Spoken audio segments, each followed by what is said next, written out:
Hello everyone, welcome back to our channel. आप देख रहे हैं प्रेगनेंसी टॉक एक्सपर्ट और मैं हूं हेल्थ एजुकेटर मेघा।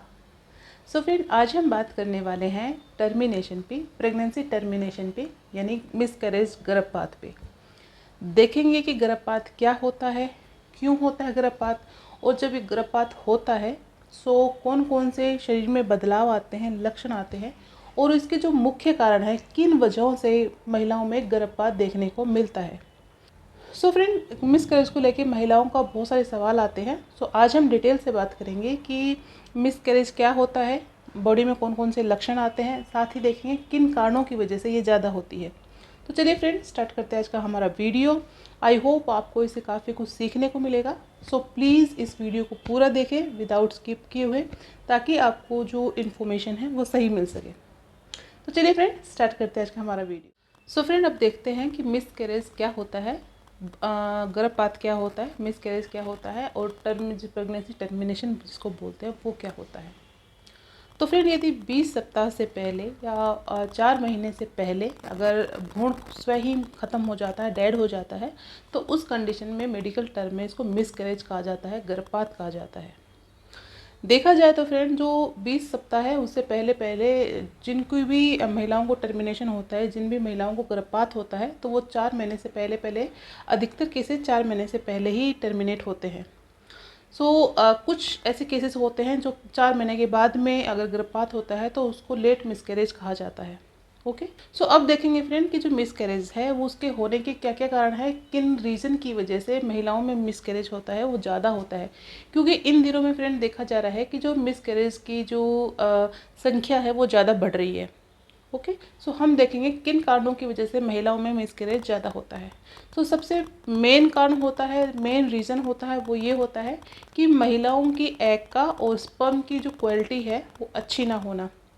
यदि महिलाओं का जो एग है वो अच्छा नहीं होगा, ओवम अच्छा नहीं होगा, फर्टिलाइजेशन अच्छा नहीं होगा, और इम्प्लांट अगर सही से नहीं हुआ, ये मेन कारण होता है महिलाओं में अबॉर्शन का या महिलाओं के मिसकैरेज होने का।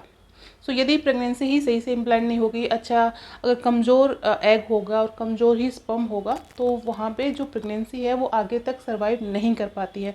ये एक मोस्ट इम्पोर्टेंट रीज़न होता है प्रेगनेंसी के टर्मिनेट होने का। इसके अलावा और भी बहुत सारे रीज़न होते हैं जो एसोसिएट हो सकते हैं। सेकेंड है फ्रेंड, इन्फेक्शन होना। महिलाओं में किसी भी तरह का इन्फेक्शन होना, वजाइनल इन्फेक्शन होना, वो इन्फेक्शन भी प्रेगनेंसी टर्मिनेट करवाने के सहायक हो सकता है।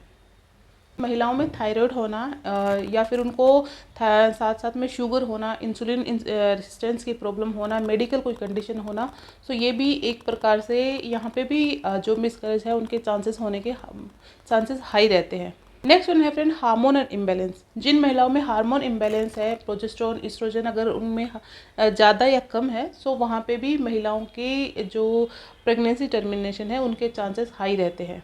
है फ्रेंड कि महिलाओं में यूट्रस की समस्याएं होना या यूट्रस में किसी भी तरह की समस्याएं होती है, तो वहाँ पे भी प्रेगनेंसी टर्मिनेशन होने के चांसेस होते हैं। नेक्स्ट उनका कॉज होता है फ्रेंड, हिस्ट्री होना। हिस्ट्री का मतलब होता है यदि किसी महिला को 2-3 पहले भी गर्भपात हो चुके हैं, तो उसको स्ट्रॉन्ग कारण बनते हैं मिसकैरेज होने के। यदि वो संभल जाती है, अपने आप का ध्यान रखती है, तो मिसकैरेज से बचा सकती है। ये एक स्ट्रॉन्ग कारण है मिसकैरेज का। नेक्स्ट वन है फ्रेंड, एज ज़्यादा होना। जिन महिलाओं में 35 प्लस के बाद में 35 के से बाद में अगर वो प्रेग्नेंट होती हैं, वहाँ पे भी एक स्ट्रॉन्ग कॉजेज होते हैं मिसकैरेज होने के। ये कुछ ऐसे कारण थे फ्रेंड जिनकी वजह से टर्मिनेशन ज़्यादा देखा जाता है, जिनकी वजह से टर्मिनेशन ज़्यादा होता है। अब बात करते हैं फ्रेंड कि लक्षण कैसे कैसे दिखाई देते हैं, आप कैसे पहचानेंगे कि मिसकैरेज होने वाला है या हो सकता है। पहले लक्षण की बात करें फ्रेंड, यदि आपकी पहले 4 महीनों में यदि आपको आपकी प्राइवेट पार्ट से किसी भी तरह की ब्लीडिंग आ रही है, स्पॉटिंग हो रही है, ब्राउन डिस्चार्ज आ रहा है, रेड डिस्चार्ज आ रहा है, तो आप इसको यहाँ पे आपको चौकन्ना हो जाए, सावधान हो जाए, ये किसी भी तरह से नॉर्मल नहीं होता है। इस प्रकार की अगर ब्लीडिंग हो रही है तो आपको एज सून एज पॉसिबल अपने डॉक्टर के पास चले जाना है। दूसरा है फ्रेंड, यदि आपको बैक पेन होता है जोर से, या थाइज में पेन होता है, या लोअर एब्डोमिनल पेन होता है, आपको बहुत ज़्यादा वीकनेस हो रखी है, आपको पीरियड वाले सिम्टम्स आ रहे हैं, इसका मतलब ये होता है कि आपको एक बार रूटीन चेकअप ले लेना चाहिए। ये भी मिसकैरेज होने के लक्षण होते हैं। नेक्स्ट वन है फ्रेंड कि जिन महिलाओं को प्रेगनेंसी के सिम्टम कम हो रहे होते हैं, मॉर्निंग सिकनेस ख़त्म हो जाता है या फिर उनको वोमिटिंग आना ख़त्म हो जाता है, जो भी प्रेगनेंसी से रिगार्डिंग सिम्टम थे वो धीरे धीरे ख़त्म हो जाते हैं, तो ये एक स्ट्रॉन्ग इंडिकेशन होता है कि बेबी डेड होने वाला है। ओके, तो ये कुछ ऐसे स्ट्रॉन्ग सिम्टम थे फ्रेंड। यदि आपको अपनी प्रेगनेंसी के दौरान शुरुआती त्रिमाही में फर्स्ट ट्राइमेस्टर में अगर दिखाई देते हैं तो आपको सावधान हो जाना चाहिए और अपने डॉक्टर से कंसल्ट करना चाहिए। तो ये था फ्रेंड आज का हमारा वीडियो। आज हमने देखा कि मिसकैरेज क्या होता है, किसको मिसकैरेज बोलते हैं। साथ ही हमने देखा कि किन कारणों की वजह से, मेन कारणों की वजह से मिसकैरेज होता है, और लास्ट में हमने देखा कि कौन कौन से लक्षण दिखाई देते हैं जब मिसकैरेज होता है। नेक्स्ट वीडियो में फ्रेंड हम देखेंगे कि किस तरह से आप अपनी मिसकैरेज बचा सकते हैं या मिसकैरेज से छुटकारा पा सकते हैं। सो कल का वीडियो प्लीज़ ज़रूर देखें ताकि आपको पूरी नॉलेज अच्छे से मिल सके। सो आई होप फ्रेंड आपको इससे कुछ इन्फॉर्मेशन मिली होगी। इसके रिगार्डिंग आपकी कोई क्वेरी रहती है तो आप मुझसे पूछ सकते हैं। आज के लिए इतना ही, कल फिर मिलेंगे, तब तक अपना ध्यान रखिए।